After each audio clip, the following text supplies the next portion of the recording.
Well, good evening, everybody, and thank you so much for joining us again this evening. I'm just going to chit-chat a bit while you're all signing in, hopefully. But there's lots and lots of regulars joined us tonight, which is lovely to see. 129 people, which is fantastic. And the faithful Darren Little was the first person to register. So hi, Darren. Thank you for joining us again. It's really lovely to see all these, all of you here regularly. And tonight we are going to hear Dr. Robert Lyman, and we're looking forward to hearing him talk about his new, well, it's not a new book, it is new in paperback, which Osprey are going to be publishing on the 11th of May. And you will be, some of you have bought it in hardback already, but it's an absolutely incredible, marvelous account. The War of Empires, Japan, India, Burma, and Britain, which re-examines the story of the Burma Campaign. And Rob draws on over 30 years of groundbreaking research to bring a fresh look at the often named forgotten war, revealing it to be a ferocious clash of competing visions of empire, irrevocably changing the future of both Britain and the Indian subcontinent forever. It's a magnificent and sweeping account of the longest and possibly most brutal campaign, and I do recommend the book to you. Please do use the chat button, which I can see you already are, which is lovely, and the Q&A option if you would like to. We always welcome your feedback and will answer as many of your questions as we possibly can at the end. All right, Rob, over to you. Thank you very much indeed, Sylvia. Sorry, I'm just sorting myself out here. It's very nice to be with everyone again tonight. Thank you for coming along. I'm actually just going to chat to you tonight about the forgotten war, as we've all remembered it by over the years. In fact, this began with the troops in 1942-43 saying that they were forgotten by everyone at home, and it stuck, and I suspect it's never ever going to go away. I'm aware that some of you will have heard me talk on the subject over the last 2 years since the book was published. I'm sorry about that. I'm glad you've come back, and I'm going to try and introduce some new stuff and reinvigorate the conversation that we've all been having around the Burma campaign, or at least I think so, in the last couple of years. A couple of thanks, really. I've got to thank everyone listening who have contributed. I know there are a number of people tonight who have contributed to the book in terms of conversations with me. You know who you are, and I've seen you register, so I'm delighted. Thank you very much indeed. There have been some particular nuances in my approach to the campaign, which actually have come directly from talking with people who are on the webinar tonight. I'm very grateful for that. Thank you. I mean, the historian's work is never done. We're always trying to lift new rocks and discovering new things underneath, or rediscovering things. I think that's more true to say. It's also about trying to present accurate perspectives from those who were involved. And this is a bit of a thing of mine over recent years. It's very, very easy to force our ideas of history onto those who lived before us. But I think it's important that we give them what some academics call agency. We give them their voice back, and we allow them to talk to us and explain their motivations and their rationale for actions and so on, rather than us imposing them on them. So that's an important thing. I also need to thank Osprey tonight as well, because Osprey have been absolutely magnificent in getting this book through the door. Some of you have heard me talk about that particular process, and I'm very grateful to Osprey for allowing the book to be as long as it is and for being so professional about it. It's been a very, very pleasant experience. Okay, so let's talk about the forgotten war and how we remember it. And so as I talk tonight, just start thinking yourself, sit back with your cup of tea or glass of wine or whatever it might be, and just think yourself about in response to the conversation that I'm leading. And I'm really doing it in the form of one of my university tutorials. So I'm going to be prompting questions and getting you to talk back to the screen. I won't be able to hear you, but listen, put stuff on chat, and have a conversation with us, ask questions, and we'll try and respond either at the end of tonight or subsequently. But let's get started. Some of you actually have seen the slide before, and I'm not going to make any excuses for it. It's a poster advertising a fabulous film. In fact, if you haven't seen the film, then make sure you go and watch it somewhere. Objective Burma. When this was shown in early 1945 in Leicester Square, so clearly in London, the entire audience got up and walked out.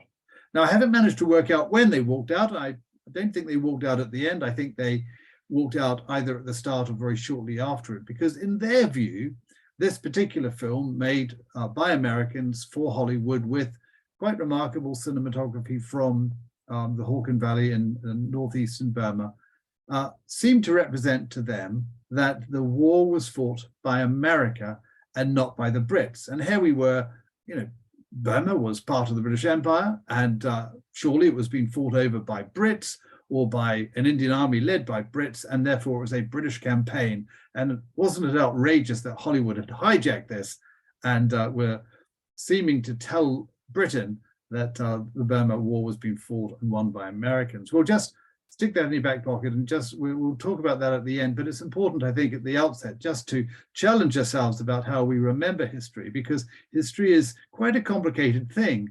And what one person sees is not what your neighbor sees. And that's a really, really important thing for me.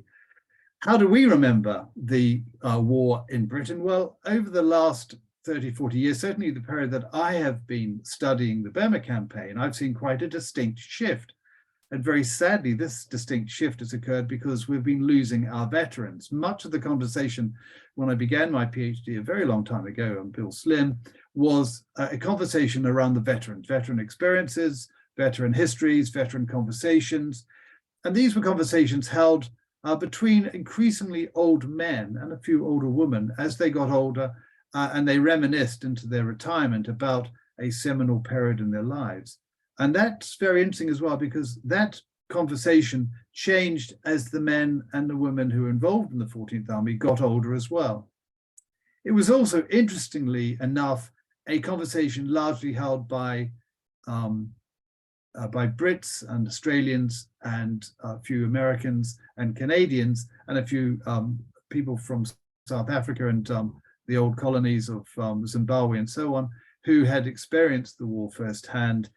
And there were very few conversations, surprisingly, being held by veterans from India and other parts of Africa. And that was seen in part by the fact that actually there were organizations in the UK and Australia and Canada and so on, not least of all the Burma Star Association, who existed to facilitate these conversations. But there were no such organizations in India, and those conversations between veterans didn't take place on anywhere near the scale, nor indeed were veterans in India encouraged or in any way inclined, I think, to articulate their memories or write them down on paper.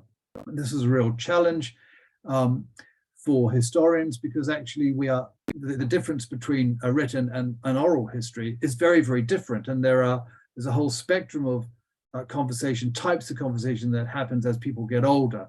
And historians who are involved in oral history understand this and are clearly very interested in capturing the individual narratives as early as they can to the point at which those events happened, because life changes, people's memories change. And remembering the war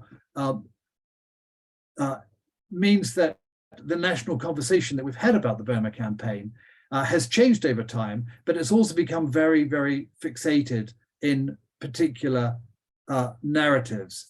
And what am I trying to say here? I'm trying to say, well, it's really important for historians and for all of us every now and again to stop and re-look at history and to ask ourselves the difficult questions about, have we remembered the right thing? That's not, I don't mean that in a moral sense. Have we remembered the things that actually matter? Have what we remembered about the war things that are the things that hit the newspapers and looked really interesting? Have we remembered everything? So I would suggest that until very recently, our memories of the war have been dominated by veterans' experiences and the veterans' conversations, and that's all great. They've been dominated by one or two very big stories, not least of all the Chindits, and that's great. The Chindit stories have been framed by a whole series of arguments for and against Wingate, which haven't been that great, in fact. And there've been battles between various factions for and against Wingate over the years that haven't helped the argument. And they've also been framed by conversations about prisoners of war. Prisoners of war conversation in the Burma campaign have been less accentuated as those in Malaya and Singapore, given that most of the prisoners taken in 1942 were in Malaya and Singapore, although a significant number were taken in Burma, not least of all at the Satang Bridge. And in fact, most of the casualties in the Burma campaign occurred in 1942 and not thereafter, which is an interesting fact. So here we are. Let's just rethink about what we've remembered and why we've remembered them, and ask ourselves the questions.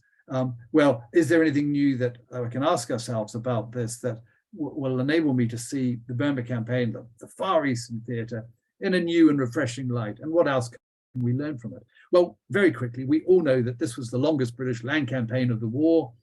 I was pulled up by a fellow historian a couple of years ago, and I said it was the largest British campaign of the war, and he said, no, it wasn't. The Atlantic, the Battle of the Atlantic was the longest, and I think he was right. But actually, in military terms or in land campaign terms, this was a very long campaign from the first bombing of Rangoon on the 23rd of December 1941, right until the end of the Satang River battles, way after the surrender of Japan on August 15th, 1945. So it was a long campaign, and it's amazing what can happen in a long war. And one of the things that constantly surprises me is the difference in how the war presents itself in 1944 and 1945 to how it presents itself in 1941-42. It's almost like saying there's a 100-year gap between what we see in 45 and what we see in 1942, the entire approach to war by the British and Indian armies, their equipment, the way in which they train, the way in which they operate, the ubiquity of air power, a whole series of things that actually, when we look at 45, if we looked at 1945 in isolation, would tell us actually that this was a remarkably different war to the war that was being fought only 3 years before. And that's something we need to remember about the nature of war. War changes things very, very rapidly indeed. That's the first point I want to make. I always want to start again with Japan, because we often forget the reality that 1941 was not the start of Japan's war. Japan's war directly began in 1937 and indirectly actually began way before that, in 1931-32, I would argue. But of course, you get to, I come across historians regularly who say actually it was about 1900 when Japan began its imperial march into the landmass of Asia, particularly developing its interest in Korea and what became Manchuria, something that was enabled or opened up or allowed to happen with greater rapidity from 1911. But the reality is, in 1941, and some of you may well have heard me describe this as Japan's last great lash out. And I think it's important to understand this, because what we see of the Japanese army and we see of Japanese strategy and the way they approached the war in 1941 is the height of Japanese military maturity. By that I mean they don't extend their way of war fighting and their ability and their capabilities to fight modern war beyond the end of 1941. They can't improve, and they don't improve. And this, to me, was one of the great conundrums when I started studying the subject.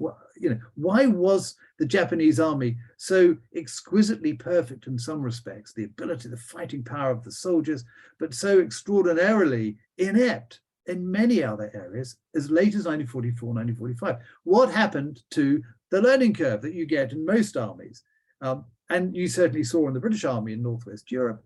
You certainly saw in the American Army from their first engagement with the Germans in North Africa in 1942. I mean, the American Army, relatively speaking, between 1942 and 1944, was transformed in 2 years. And this is exactly the same that we see, the same situation that we see in the Far East, in India and Burma, 1944-45. Why was it that the Indian Army, and we'll touch on this in a bit more detail in a moment, was so dramatically different in 1944-45, and the Japanese weren't able to get their act together? And that's always been a very, very confusing issue for me. The more I look at it, the more I realize actually the Japanese, when they launched their offensive into the Far East, had nothing more at the end of their ambitions than a military conquest. There was no long-term plan for rebuilding Asia in the Japanese image. There were lots of words, there were lots of political noises, but no plans. And this is a really surprising thing. The Japanese went into war without significant plans for doing anything other than trying to meet their immediate military objectives. The primary one, of course, as you will all know, was certainly in Burma, was cutting the Burma Road. So if we see Japanese activity in the Burma campaign as being defined by this reality, I think we'll understand it better. The Japanese weren't prepared for a long war. They didn't have the thinking power to conduct a long war. They were spread very thin. Their ambitions in 1941-42 were a rapid conquest, and they were very successful in that. But rapid conquests and success in early battles doesn't mean you necessarily win the war. And we're seeing this in Ukraine. And I think this is the real issue here. If you're going to go to war, you need to think about how you're going to maintain it. You either win quick and consolidate and defeat entirely, or you need to make preparations for continuing your war over the long term. And this is where Japan fundamentally failed. Japan didn't have the ability to actually sustain its long-term ambitions. And that's a really important point. That will enable you to understand why the Japanese really didn't do as well in Burma as they ought to have done. I think we're all shocked by how quickly the Japanese conquered Western colonial territories in the Far East in 1941-42. And I think at the root of this, there's a very simple answer, and that is that in very many cases, certainly in the British case, Britain didn't prepare its colonies for defense. And I'll talk about this a bit more in the next couple of slides. But in the first instance, Britain didn't really understand the importance to the Japanese of China. And I'll talk in a little minute about how important China was to the Americans. But in the first instance, China for the Japanese was everything. In fact, Japan wasn't interested in capturing all of Burma. And this actually was a surprise to me after 30 years of studying the Burma campaign. When I was re-looking at this a couple of years ago, I was quite struck to see in the Japanese operational plans, the purpose of General Aida, General Aida's task was to capture Rangoon. Why Rangoon? Because it was the entry port for American Lend-Lease supplies going up the Burma Road into China. China was the be-all and end-all for the Japanese. One of the rationales for the entire war, if we just go back, was Japanese failure to succeed in China to the extent they wanted, and the blame that they attached to their inability to do this in China on America. And here were the Americans feeding supplies to the Chinese through the back door through Rangoon and Burma, and the Japanese used this as a casus belli, the excuse for war, in order to, one of them, to attack the Americans and the Western colonialists or imperialists, or however we might want to describe them, in the Far East. So China is very, very important. Britain, and I've said this a number of times before, and I think those who have listened to my lectures will recognize this, Britain never really understood how important China was to Japan, nor indeed how important China was to America. And this slide is of the American-built aircraft with American-trained aircrew in Chinese-purchased aircraft, protecting the Burma Road from Rangoon all the way into Chinese Yunnan. Now, there's a little plump here for a new book I've just finished writing with General Lord Dannatt called Victory to Defeat. And the reason I've put it in here is the point that I'd made a few moments ago, which is that Britain failed remarkably, I mean, absolutely dismally, to protect its Far Eastern colonies from any form of enemy depredation, to the extent of actually understanding who the enemy might be. Now, it wasn't just a failure of the British to defend the Far East. They failed utterly to work out how they might defend themselves in Britain as well. And the story of the British Army, in particular between 1918 and 1940, is quite a depressing one. And it's a story not only of government parsimony and of a complete restructuring of the army to something that was very effective in 1918 to something that was very not so effective in 1940, but it was also an indictment of the way in which the army thought about how it needed to fight its war. Now, of course, if you're looking in the Far East, if you're trying to protect Malaya and Singapore and Burma indeed, the first requirement is to identify who might be the threat, who might attack those countries. And it's not good enough simply to say, well, we don't believe we're going to come under attack at all. The whole purpose of strategic defense, or defense at a strategic level, is to understand who the threat might be provided from or posed by, and then to work out how to counter it should it occur. And the obvious threat, of course, through the whole of the 1930s was from Japan. And yet very little in reality, we don't have time to go into it in too much detail, very little in reality was done to prepare for this. So if the first duty of government is to defend our country, or in this case, the empire, Britain failed absolutely miserably. So did America, so did Holland, and so on in 1941-42.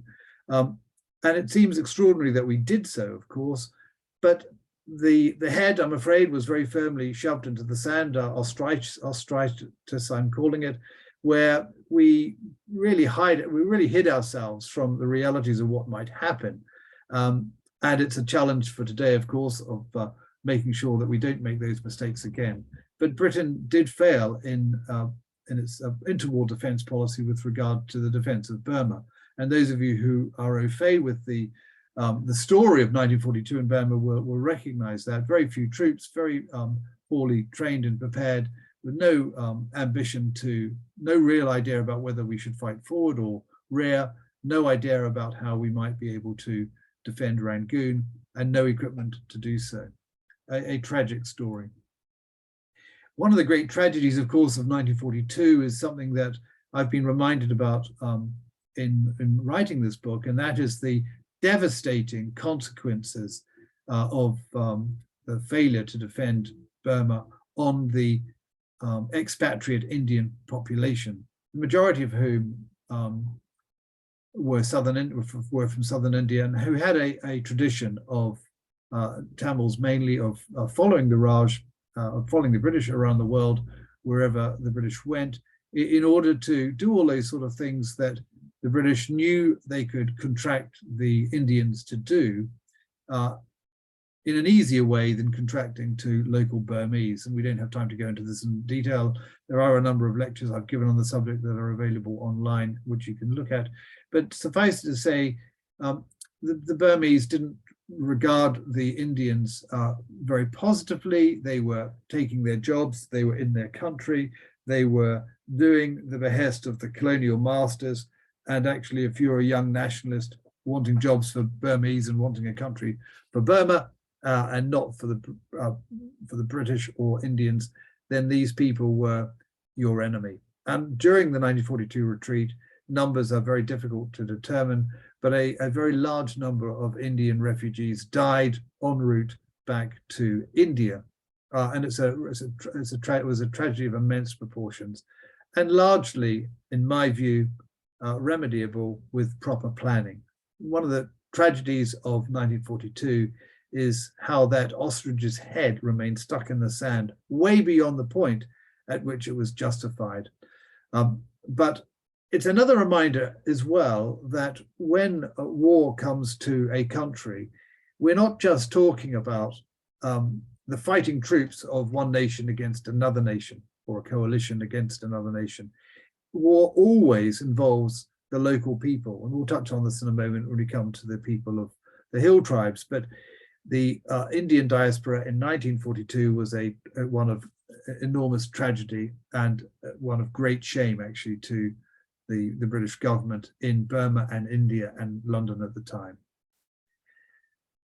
Now, I've mentioned that China was first and foremost in Japanese eyes. It was also fundamental to the grand strategy of the entire Burma campaign, and it remained so right to the end.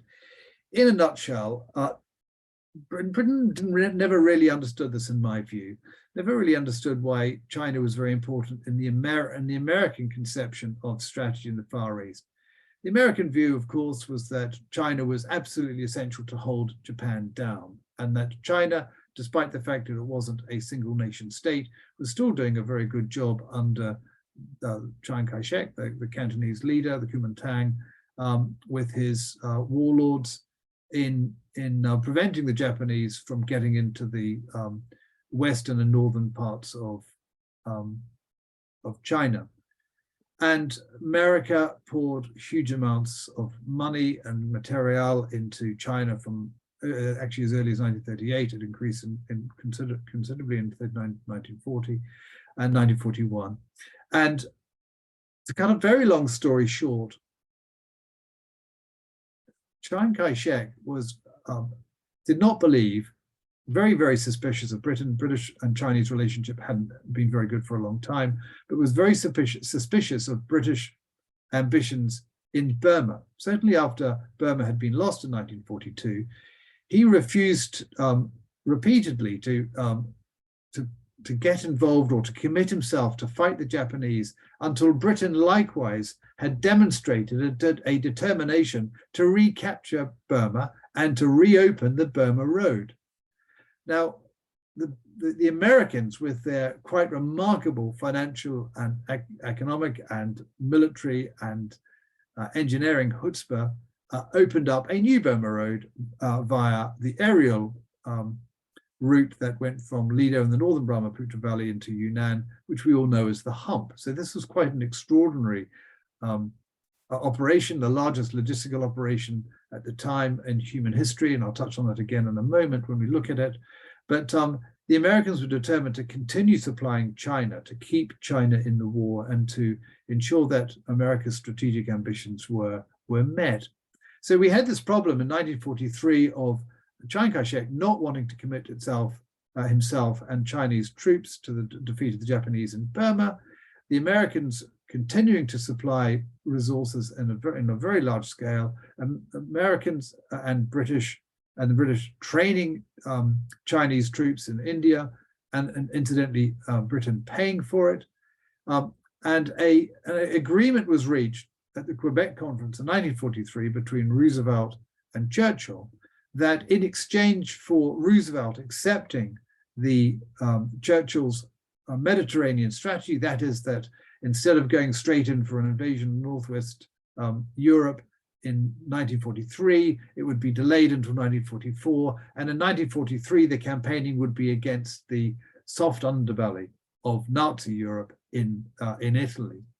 And that is indeed what happened. But in exchange, Churchill had to commit to a series of demonstrable land operations in Burma to persuade the Americans that Burma was going to be recovered, not just for colonial or imperial purposes. There was a quip in America that CX, Southeast Asia Command, which came into being in late 1943, actually stood for Save England's Asian Colonies. Funny and not true. One of the reasons why Britain really struggled to provide any resources in Burma was that it just didn't have enough troops or manpower or indeed of the right training or preparation to do anything in 1943. But that's as it happened. The reality is that a commitment was required, and this agreement that came about between Roosevelt and Churchill actually was the genesis of Operation Thursday and the Chindit campaign, which began in February 1944. We'll touch on that again in a moment. So it's very important just to remind ourselves that actually the Burma campaign was largely fought in India, but it was all about China. So that's an interesting dimension that we need to be reminded about. I was horribly embarrassed when I was invited by the government of Taiwan to be involved in a fantastic symposium over 2 weeks in 2015 to realize just how little I knew about Chinese operations of war in 1942-45, and how much our Western perspective and drove my study, my research, and indeed everyone else associated with this. And it's only with the work of people like Rana Mitter at Oxford that perspective is slowly changing. But that's another thing that we need to remind ourselves, that our perspectives aren't everything. We need to be aware of work in other areas. One of the really surprising things about my research was the discovery, I think, really quite for the first time, that the Japanese army wasn't particularly good. It was very good at winning its first short campaign in 1942, and thereafter it was very, very good at expending the lives of its soldiers. But actually it was very, very poor as an army, as a military. And in an armed forces terminology, we talk about operational analysis. Operational analysis is essentially the understanding of how military organizations work in and out of battle. And this was a piece of work, an area of study that actually began in the Second World War. And when you do an operational analysis of the British and Indian and Burmese forces in 1942, and you structure your research to identify what the problems were with the British approach to operations at a strategic, operational, and then tactical level, you can actually come up, grind the handle and come up pretty easily with a set of reasons or lessons learned that can then lead to a restructuring or a different approach, a restructuring of your army and a different approach to fighting. In fact, this is the essence of Slim's defeat into victory. The whole story of defeat in 1942, his famous 1956 book, and victory in 1945 was the ability of the British and the Indian Army to be able to rethink what it needed to do to defeat the Japanese and to undertake or to execute that rethinking and turn it into actuality. Now, this never happened in the Imperial Japanese Army, really quite extraordinarily. Now, I suppose the glib reason for this, the immediate reason for this is that the Japanese army was actually relatively small. It was very stretched in 1942 in its the application of its military power right across the Far East. And it wasn't able, it was fighting a war, and it wasn't able to turn itself around and to recognize that it needed to learn the lessons in 1942 and do things slightly differently. So am I right in saying that the Japanese needed to learn the lessons of 1942? Well, my argument essentially is this. They needed to because they rested on their laurels. They sat on their backsides through most of 1943 and didn't realize actually that the British in particular had the capability of transforming the combat effectiveness of their armies in India after a bit of a difficult start at the end of 1942 and early 1943, learn the lessons of failure and become successful. All good organizations do this. And the Japanese didn't understand that the Allies were going through this quite dramatic process. Some may well have seen it, but the Imperial Japanese Army, and I'm not sure that anyone's ever done any detailed analysis or studies of the Imperial Japanese Army in 43, 44, 45 in Burma from this perspective, but it would be a very, very interesting one to do. Were there any officers or teams looking at evaluating how the Japanese could improve their fighting capability, their approach to battle, and so on? And I'm not sure that ever existed. And certainly it wasn't seen in the way the Japanese fought in 1944 and 1945, because in the great battles in India in 44 and again in central Burma around Mandalay and Mektila in 1945, the Japanese fought as they had always fought. They fought a war of mass. They fought a war of manpower rather than a war of firepower or equipment. And this was the great transformation, of course, that Bill Slim was able to engender in the 14th Army, a much smarter way of fighting in which the enemy were killed, many more of the enemy were killed than one's own troops. And there was a sense actually in the British and Indian armies in 1942 that what the Japanese were able to present in battle, a fierce commitment to fighting and a fierce commitment to death, a fierce commitment to local tactical success, was the be all and end all in battle.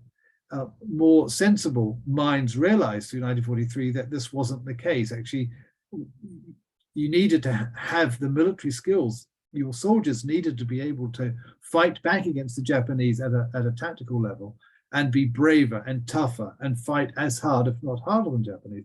But actually, what you needed to do was to fight smarter. You needed to fight where the enemy was weakest. You needed to have the better equipment, better firepower, better air power, and coordinate your battle much better. And that's something the Japanese weren't able to do. And it was one of the reasons why the Allies were so successful in 1945. But a very interesting observation for me as I was going through the research. I will just mention this very briefly. For those of you who are sitting watching this tonight in Britain, and you've heard me say this before, I'm sure we all complain about the rain that we've been having over recent weeks. It's been the wettest March on record, but we will on average have 34 or so inches of rain a year. Well, between the Khasi Hills in Assam and the Naga Hills and beyond, you're looking at anything between 300 and 500 inches. 500 is a bit of an extreme, but at the moment, Eastern India's been having some very, very wet weather. I know Burma is underwater at the moment, quite a severe monsoon. And this is really quite serious. It stops movement. It means that you've got a whole series of really difficult climatic and topographical issues that you have to deal with as an army, in addition to the trouble that you would normally expect to have in terms of learning how to fight the Japanese. So overcoming the dramatic challenges posed by the monsoon and the topography were really, really dramatic challenges that needed to be overcome. And it's very interesting when you read stories of the Burma Campaign, certainly memoirs and so on, from the British side in 1944.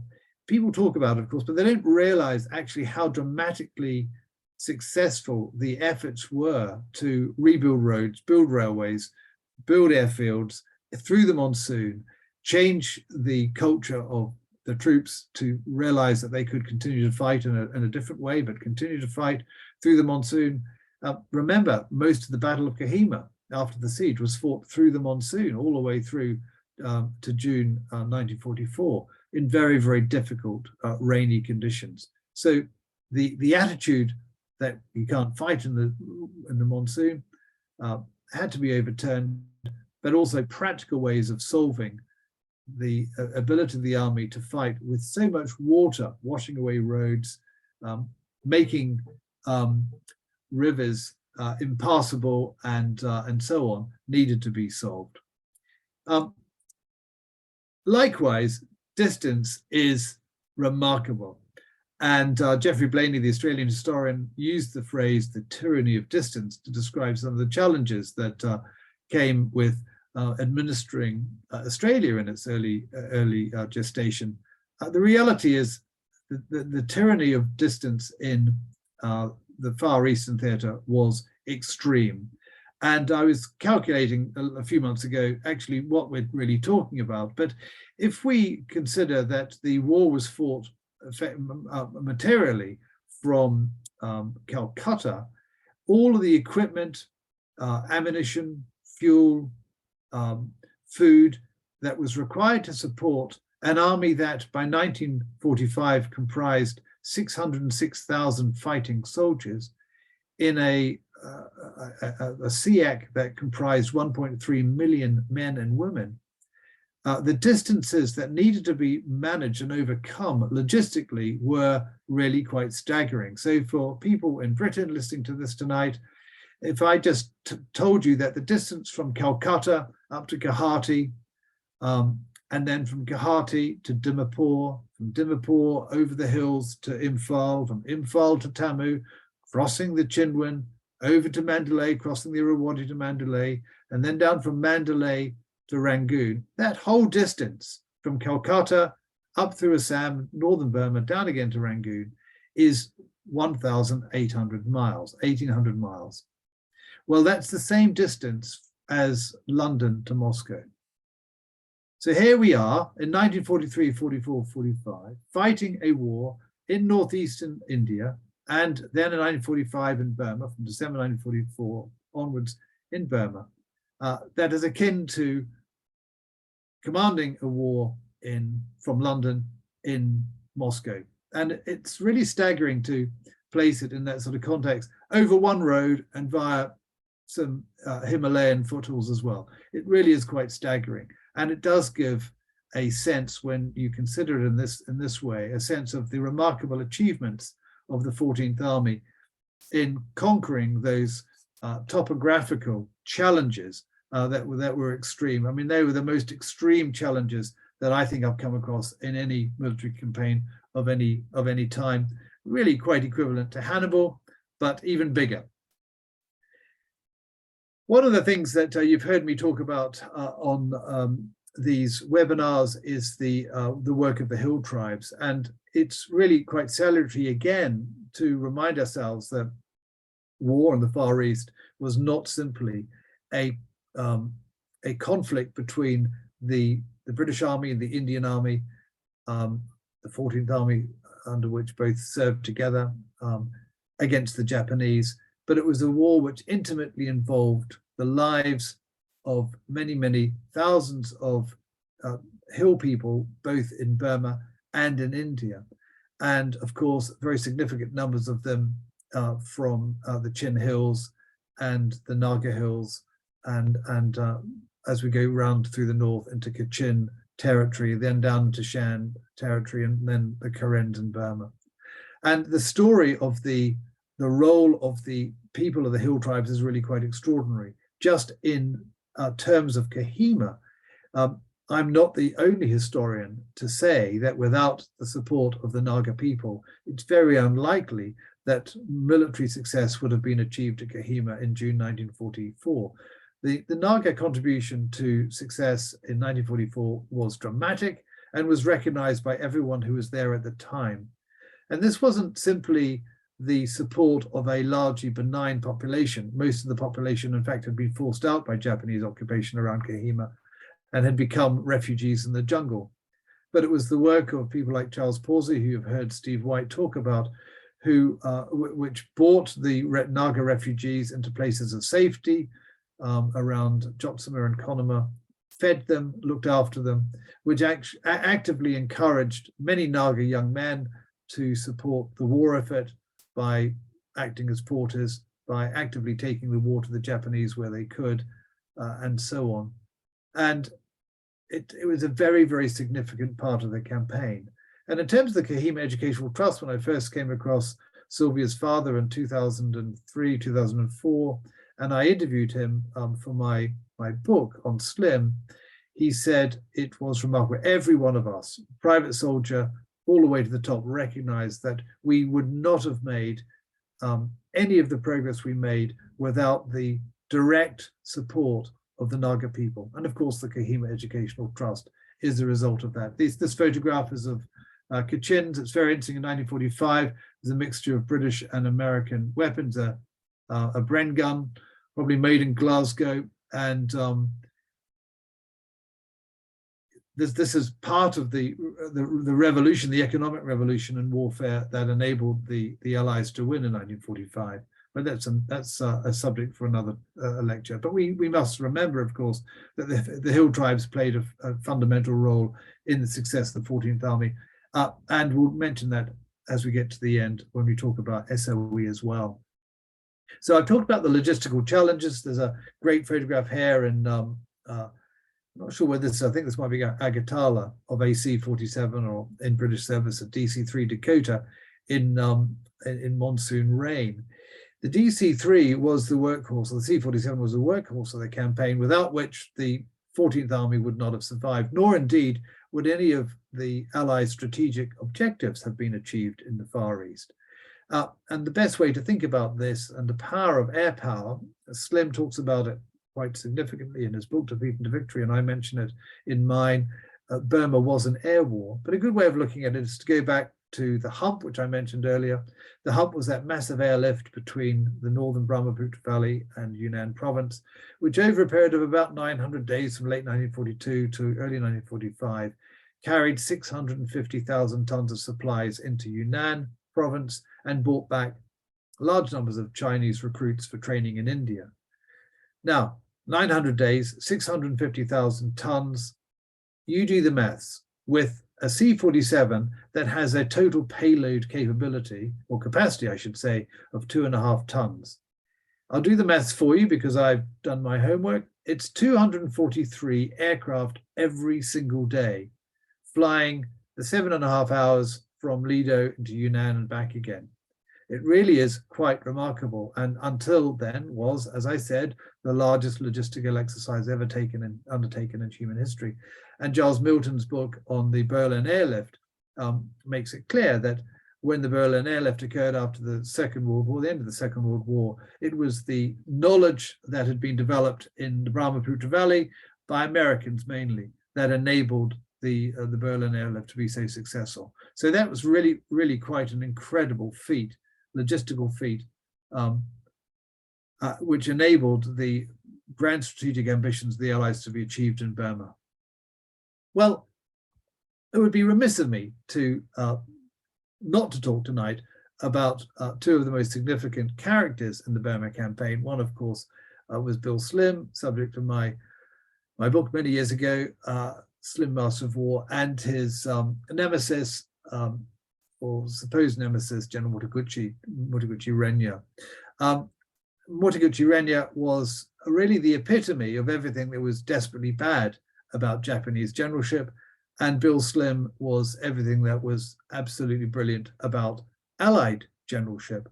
We were very lucky to have Slim. When I finished the first draft of A War of Empires a number of years ago, and I sent it to General Lord Dannatt. I had helped General Dannatt write his autobiography many years before, so I thought he'd be interested in what I was doing. And he wrote back, he said some very nice things about the book, some of which are on the book, the cover of the book. But he did say, Rob, I'm very disappointed that you didn't pay enough attention in this book to how important Slim was to victory. And I replied saying, well, I've already written that book. But it was a salutary, a very important, helpful response to me, actually, because I had deliberately not written another book on Slim. I wanted all the other features of the campaign to speak for themselves. But maybe in this book, I have been remiss in not explaining how central Bill Slim was to victory. Bill Slim came out of the retreat in 1942 knowing that he could defeat the Japanese if he had the right men, and they were sufficiently well trained, and he had the right equipment, and he had a good plan. The Japanese failed themselves and gave the British the opportunity to turn things around by sitting on their laurels in 1943 and not really doing much, preparing for the invasion of India in 1944, but in no better way than they'd undertaken the invasion in 1942. And this enabled Slim to undertake a dramatic rebuilding of the 14th Army, with the support, of course, of the new Commander-in-Chief of India, General Auchinleck, from June 1943, who replaced Wavell, who went on to be Viceroy, a very good Viceroy in my view.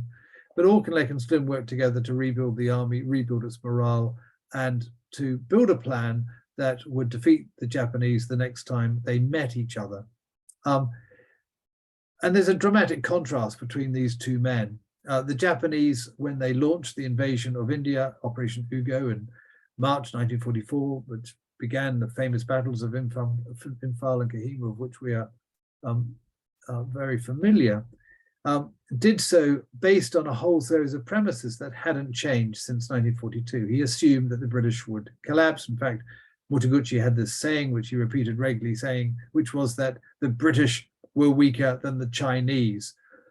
He was defined in 1944 that the British, by which he meant the British and their imperial lackeys, the Indian Army, were much stronger than the Chinese that he'd experienced in China in 1937 onwards, and in fact were to defeat him very significantly in 1944. He had a very poor logistics plan, he had a very poor strategy, and his relationships with his subordinate divisional commanders were desperate in the extreme. Slim had a much better plan. He wanted to withdraw the Japanese into India itself and defeat them when they were strung out and unable to concentrate the effectiveness of their forces against the might of the 14th Army. And we know what happened next.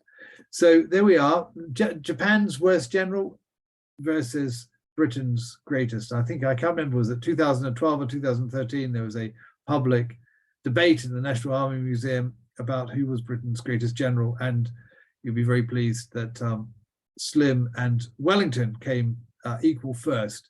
I tell everyone afterwards that actually Slim was the winner, but it was quite telling that actually in 2012 or 13, whenever it was, Slim was still well enough known, and his victory in Burma was well enough known to be able to win that accolade.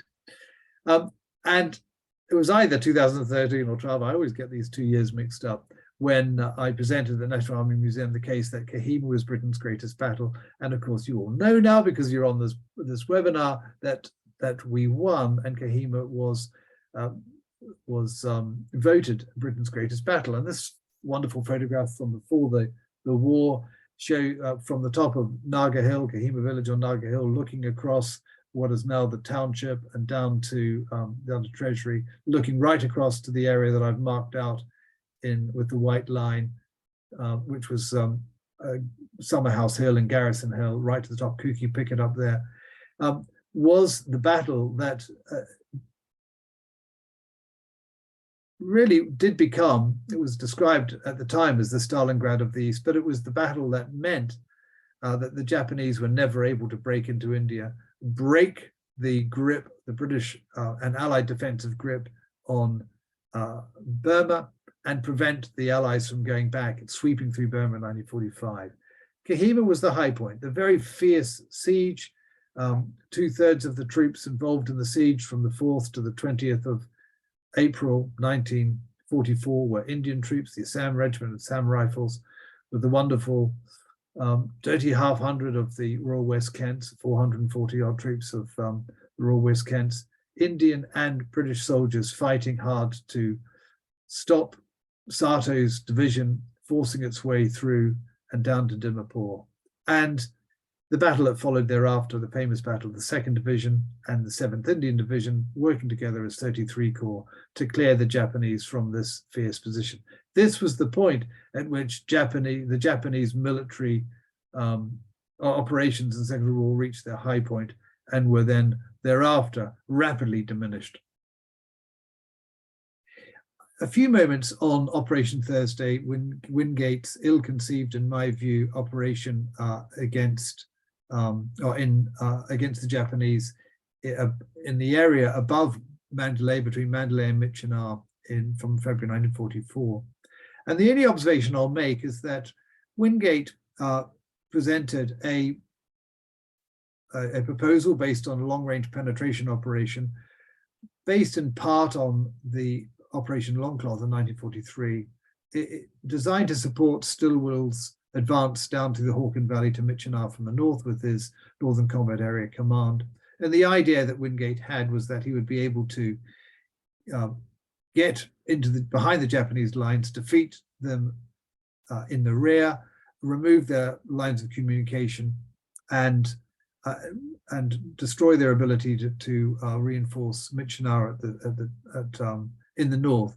Michenar still was operation down to Michenar, and Wingate's operations to close what is known as the railway corridor, which is seen on the right hand of the map here in the square box, were all designed to support Stilwell. Wingate always resisted that notion and always believed that he was doing something slightly different. We don't have time to develop this tonight. The reality is the Chindits were brilliant troops. They fought very well. They did a remarkable job. And I just think that the operations that they undertook were strategically misconstrued. Just imagine if that red box actually was the box on the left-hand side along the Chindwin at the same time that General Mutaguchi was undertaking Operation Ugo against Assam and Manipur. It would have been a dramatically different set of operations directly related to the core defense of Assam and Manipur by the 14th Army. So that's one of the reasons why we remember the Burma Campaign, of course. When you ask the person on the street, if they know anything about the Burma campaign, 9 times out of 10, they'll say Wingate. Well, have we remembered the wrong thing? We'll come back to that in the last few minutes that remain to us tonight. One of the things that we constantly forget is the fierce battles in 1945, very important battles in 1945 around Hill 170 in Arakan. And that's going to be the subject of a talk that I'll give in York when we meet in a few months' time. But it's very important that Hill 170 and the Arakan battles aren't airbrushed from history. And Steve Snelling gave us a wonderful talk recently, the last talk we had with the Kohima Educational Trust on Lieutenant George Noland, VC, on Hill 170. And I do encourage you to go back and look on the website, and when you've got a few moments, watch that talk as well. But Arakan has been airbrushed from our understanding of the Burma campaign, quite wrongly in my view. And one of the aspects of that airbrushing has been the dramatic role played by the West and the East Africans.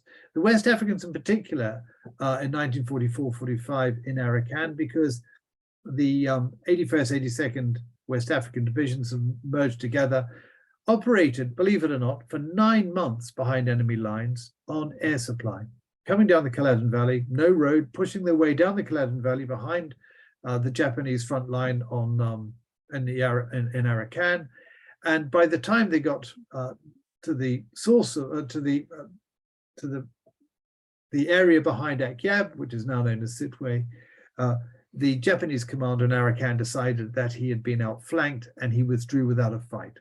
So the West African operations in the Culloden Valley in 1945 had quite dramatic strategic success in forcing the Japanese to leave that part of northern Arakan without a fight. And the amphibious operations that were then launched against Akyab were unopposed. So another part of the history of the campaign, which I try to reintroduce, but has been forgotten largely by history.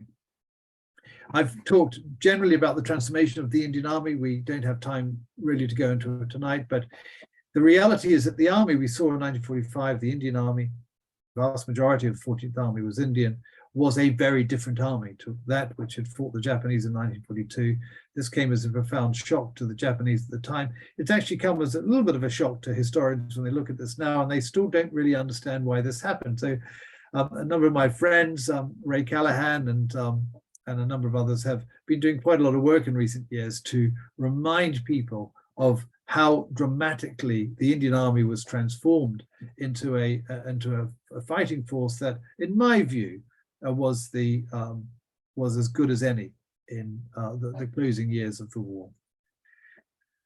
I've mentioned Operation Thursday. A number of people believe that Bill Slim didn't like special forces. It's not true at all. They've mixed up the term special force, which is the name given to Wingate's 3rd Indian Division, his force undertaking Operation Thursday, and special forces. And the greatest example of this, in my view, was the work of Special Operations Executive Force 136, which came under Slim's direct control or command from January 1945, which affected really quite dramatic things in 1945.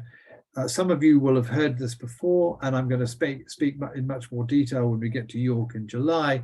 But it is true to say, in my view, that the Japanese were prevented from securing the very important, even strategic town of Toungoo on the Satang River Valley in April 1945, thereby enabling Slim to move his troops down to Rangoon and get to Rangoon before the rains came in 1945, forcing the Japanese out of Rangoon, allowing the amphibious assault that took place there to be unopposed because of the work of Force 136, otherwise known as SOE. And SOE, over 100 British and Indian and Burmese instructors, training up a large number, between 11 and 14,000 Karen guerrillas to fight against the Japanese and to prevent the Japanese from making their way successfully to Toungoo. And it's quite an extraordinary story. It's known as Operation Character. And if you want to learn anything more about it, then read Dr. Richard Duckett's fabulous book on SOE in Burma, which explains it in detail. And as I said, this will be one of the subjects that we discuss when we get to York in July. But quite extraordinary. And isn't it interesting that we remember Thursday, Operation Thursday, we remember the Chindits. Very few people understand or remember what happened in March, April, May 1945 in the Karen Hills. Well, we're coming to an end. I don't have time to talk too much about the role of the Indian Air Force, apart from giving Sri Nair's brilliant book on the Indian Air Force a bit of a plug. If you want to learn a little bit more about how the Indian Air Force was created, transformed from one squadron to many, and played a really significant role in the success of the 14th Army in Burma, then read Sri's book. We also don't have time to go into this in detail tonight, but it's important to remind ourselves that what we see in terms of polity in Myanmar today was a product actually not of British colonialism, I believe, but of the Japanese invasion in 1942. Burma is still bitterly divided and has been since then. And that's the civil war that continues in Burma as a direct product of the Second World War.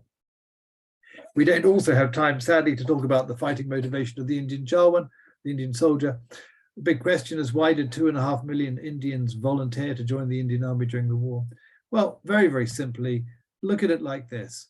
People join the army of their country, for lots and lots of reasons. It's not binary. People don't all respond to the same motivation. And Indians join the army for lots and lots and lots of reasons. The same reasons, in fact, that Britons joined the British Army during the war, apart from the fact that actually Britain had conscription as well. No conscription in India. They joined because they thought it was important to defend India.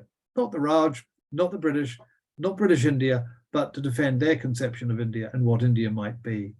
They joined because there was a martial tradition in the family. They joined because they wanted a soldier. They joined, as one Indian veteran told me, because they were terrified of the Japanese. So let's give Indians who fought in the war their agency back again and understand that people fight, they join the armed forces for lots of reasons, many good reasons, but not a single one. The elephant in the room throughout all of this, of course, is Indian independence. And as I said right at the start, the extraordinary reality of this war was the difference between 1942, even 1940, 41, 42, and 1945. It's as though there's a 100-year gap between them, because in those 3 years, 42 to 45, we had an escalation of the idea of independence, certainly in London, very, very certainly in London, and also in India, and lots of imperatives running in parallel, not least of all the Indian National Army, but also Gandhi's non-violence resistance movement and other political imperatives, development of Congress and Muslim League and so on, that led to a very, very rapid move to independence in 1947. This happened whilst the Indian Army was building itself up to fight the Japanese. And it's a very, very intriguing question, again, to ask ourselves why it was that people were fighting for India in the Indian National Army, in the Indian Army rather. Some were fighting in the Indian National Army. We don't have time, I'm afraid, to go through this tonight. Have a little look at the book. I'm pretty easy on the INA. I think that one of the realities is that the old British veteran view of the INA, the Indian National Army, was that they were traitors.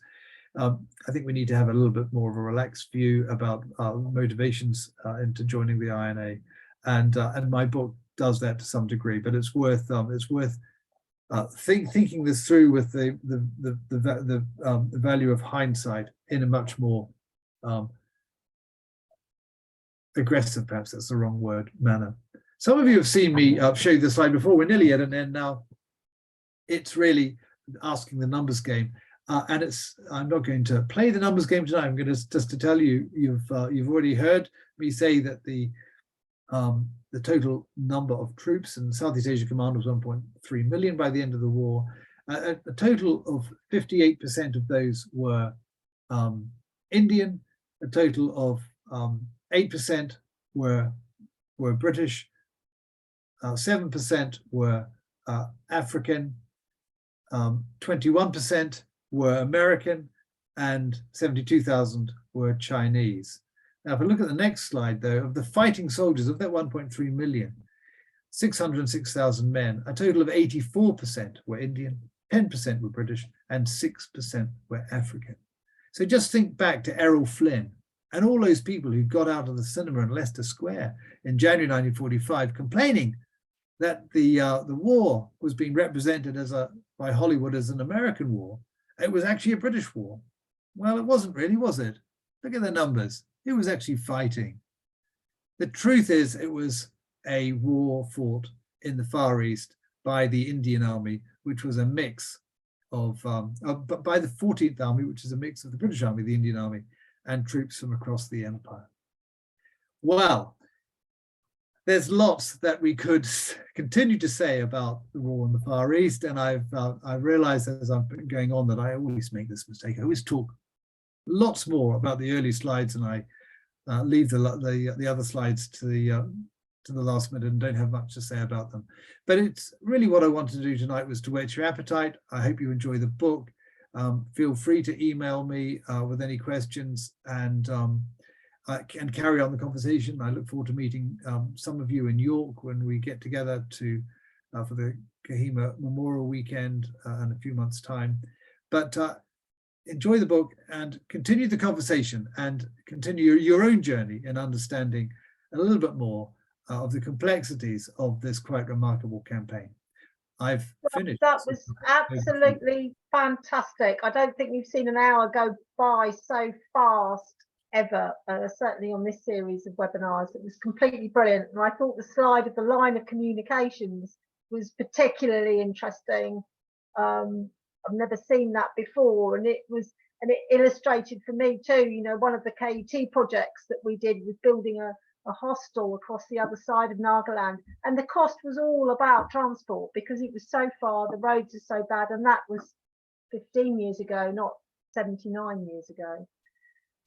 While Rob's looking just through the chat and looking at the Q&A, because I know there's been lots of chat, you guys are fantastic tonight. You've been so engaged, and I'm going to look forward to catching up on it all.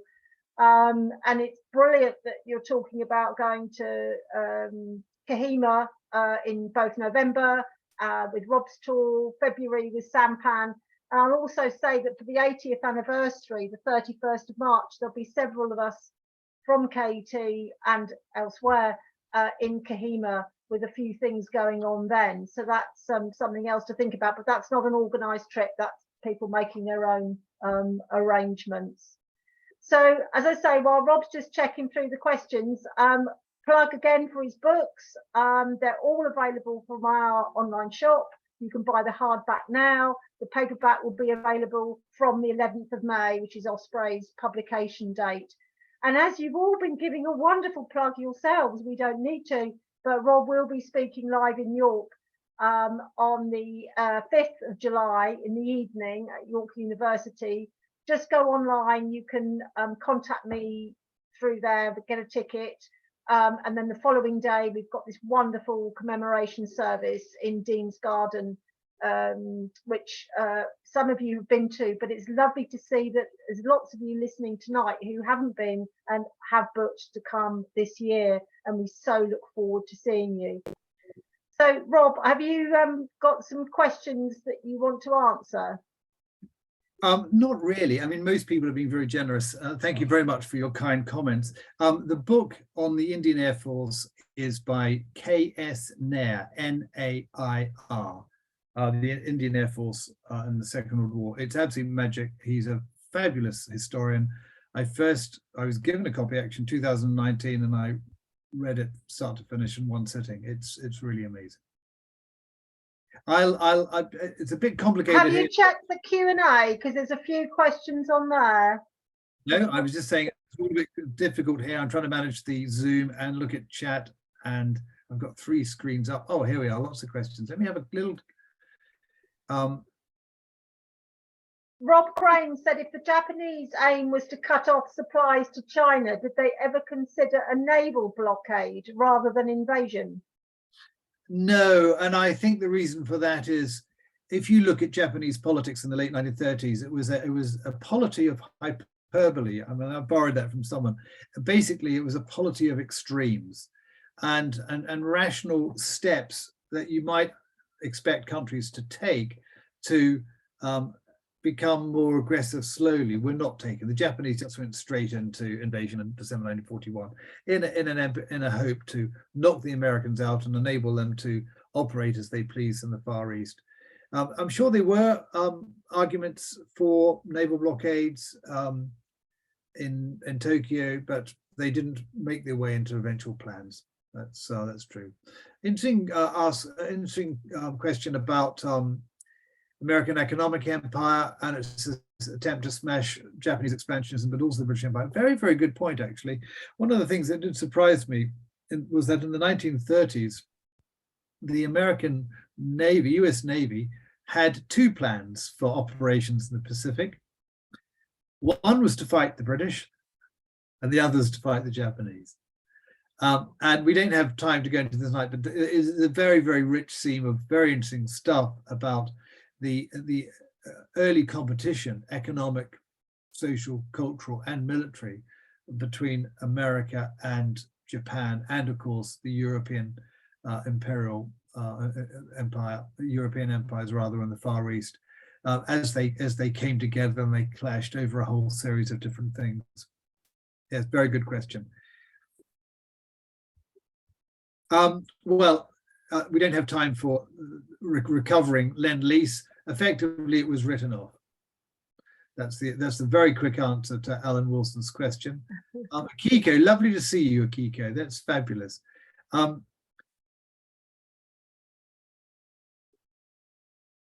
Yes, you're absolutely right. So Japan's concern, of course, was the Soviet Union on the northern edge of Manchukuo and China as well. That was a very, very important part of Japanese concerns. You're absolutely right. There's been quite a few, while Rob's having a look at others, there's been quite a few questions tonight about books to read, and I thought I'd give a quick plug to the Burma Campaign Memorial Library, which is housed at SOAS, and you can access it, but you do have to book ahead should you be in London and available to go, but there is a catalogue available online. Jerry Bird's asked a very good question around what would have happened if the Japanese hadn't launched UGO in March 1944 and had simply dug in and defended Burma. I think actually that would have really transformed Allied strategy. The British plan for Burma was to avoid Burma entirely and to launch an amphibious assault against the littorals, so Arakan, as part of a stepping stone down to Malaya. Now, those amphibious resources just didn't exist in 1945. Long after D-Day, of course. And so all those plans that Churchill had in particular to allow Burma to wither on the vine, so to speak, came to naught. Actually, the entire invasion of Burma in end of 1944, excuse me, in early 1945 was because Slim believed it was possible to defeat the Japanese in Burma. But you are right, I think, and of course that strategy never succeeded against Chiang Kai-shek, who was desperate for the British to commit to live war in Burma to recover the Burma Road. But I think you're right. I think if the Japanese in Burma had sat back and defended the routes of attack, potential routes of attack into Burma, they would have conserved their strength, and the war would have been very different. I think actually the Allies would have eventually won, but it would have been a harder fight. Perhaps that fight we saw in Imphal and Kohima wouldn't have happened there. It would have happened in Burma through 1944-45. But actually, it would have meant probably no campaigning in 44 because the Allies were not ready to move it across the Chinwan in 44, and it would have probably meant well, we're speculating here, but I struggle to see how the Allies could have got rid of the Japanese from Burma in 45 alone. If it hadn't been for Hiroshima and Nagasaki, perhaps we're talking about a 2-year campaign and the war ending in Burma in 46, something like that. Good, a whole series of fabulous questions. The Fighting the Karen region, I think, well, a number of very good books. Go and have a look at SOE. Richard Duckett's fabulous book on SOE in Burma. It's largely around the Karenni and is very well written, and it's a better book than Richard realizes. It's very, very good. Yes, there's a fabulous book on the Burma Campaign. If you email us, I'll by a chap called Graham Dunlop. It was his PhD at Edinburgh, and I think it's called Logistics in the Burma Campaign. But it's fabulous, really very good. Hello, Charlotte. Yes, question. Well, 2.5 million, still quite a low proportion. It's a very, very large number in and of its own right. Given the fact that the entry requirements to the Indian Army weren't changed, you still had to be a certain physical size and strength and all the rest of it. And it was the largest volunteer army ever raised in human history. So yes, relative to the Indian population, small, but actually, I don't think that's a material factor. The reality is a very, very large number of troops, Indians, joined and fought for India in the war. Is that it? I think that's probably, a couple more. Well done, Rob. Thank you very much. If there are any others, I'll have a look through them in slow time and respond to individuals directly. Yeah, we'll pick up any questions we didn't get to, and we can email you. And obviously, if there are any further questions that you would like to ask, don't hesitate. It just leaves me just to remind you about our KT shop, which has all of Rob's books for sale on it. And we've also got several new items, thanks to Charlotte Carty bringing them back from Nagaland last month.